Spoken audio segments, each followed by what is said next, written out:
Friends, இன்னைக்கு நம்ம இந்த சைலோ E4 இருக்கு இல்லையா, ஈகிள் இன்ஜின். இதுல வந்து ஒரு ப்ராப்ளம் ஃபேஸ் பண்ணிட்டு இருக்கிறோம்.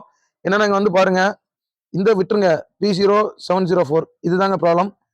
P1120 accelerator pedal one position synchronization with APP2 வயலேட்டர்னு வருதா. இதை APP2 அப்படிங்கிறது ஆக்சிலரேட்டர் பெடல் பொசிஷன் 2. அதாவது இதுல ரெண்டு சென்சார் இருக்கும். இதுதாங்க அந்த ஆக்சிலரேட்டர் பெடல், இதுதான் ஆக்சிலரேட்டர் பெடல். இதுக்குள்ள வந்து பெடல் பொசிஷன் சென்சார்னு ஒன்று இருக்கும்.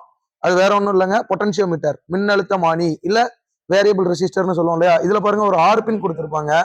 இது வேலை செய்யறதுக்கு ஒரு 3 பின்னே போதும். ஒரு கிரவுண்டு, ஒரு ரெஃபரன்ஸ் வோல்டேஜ் ஒன்று, அப்புறம் உள்ள என்ன இருக்கும் அப்படின்னு பாத்தீங்கன்னா ஒரு வைப்பரும் வேரியபிள் ரெசிஸ்டர் இருக்கு இல்லையா, அதுதாங்க. அந்த வேரியபிள் ரெசிஸ்டர் தான் நீங்க பெடல் பிரஸ் பண்ணும்போது அந்த வைப்பர் வந்து டச் ஆகிக்கிட்டே வரும். எந்த அளவுக்கு ரெசிஸ்டன்ஸ் அது வந்து ECMக்கு போகும். ஏன்னா ரெஃபரன்ஸ் வோல்டேஜும் ECMல இருந்து வரும். அப்புறம் நம்ம கொடுக்குற அது வழியே ஒரு ரெசிஸ்டன்ட் வழியே போய் கொஞ்சம் வோல்டேஜ் கம்மியாகி வரும் இல்லையா, அதுவுமே ECMக்கு தான் போகும். இந்த வோல்டேஜ் எந்த அளவுக்கு டிஃப்ளெக்ஷன் வச்சு ECM வந்து த்ராட்டில் ஓப்பன் பண்ணுங்க, எந்த அளவுக்கு ஓப்பன் பண்ணணுமோ அது வந்து இன்ஜெக்டருக்கு போகும் சிக்னல். இப்போ இதுல வந்து பாத்தீங்க அப்படின்னீங்கன்னா 3 பின்னுக்கு ஏன் 6 பின் இருக்குன்னு பார்த்தோம் அப்படின்னா, நம்ம ஆல்ரெடி சொல்லியிருக்கோம் APP1 APP2 accelerator pedal position 1 2. அது ஏன் அப்படின்னா ஃபெயில் சேஃப் மோடுன்னு சொல்லுவாங்க.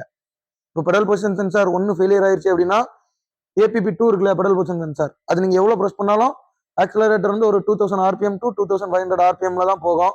ரெஸ்பான்ஸ் இருக்காது, பெடல் MLM க்ளோ ஆகிரும். இதெல்லாம் இதனால வரக்கூடிய சிம்டம்ஸ்ங்க. பெடல் ப்ரெஸ் பண்ணும்போது ஆக்சிலரேட்டர் பெடல் ரெஸ்பான்ஸ் இருக்காது. கோர் வந்து பாத்தீங்க அப்படின்னீங்கன்னா இந்த மாதிரி MLM க்ளோ ஆகிரும் கிளஸ்டர்ல. சேம் டைம் இந்த இருக்கு இல்லையா, இந்த லைட் எரிஞ்சிருங்க. செக் இன்ஜின் இருக்குது இல்லையா உங்களுக்கு, அந்த அந்த இது க்ளோ ஆக ஆரம்பிச்சிடும், மால் ஃபங்க்ஷன் இண்டிகேட்டர். அப்புறம் இந்த பெடல் பொசிஷன் சென்சார்ல வந்து 2 எண்ணம் கொடுத்துருக்காங்க இல்லையா, இது ஃபெயில் சேஃப் மோட்ல இன்னொன்னு வேலை செய்யணும்னு சொல்லியிருந்தோம் இல்லையா.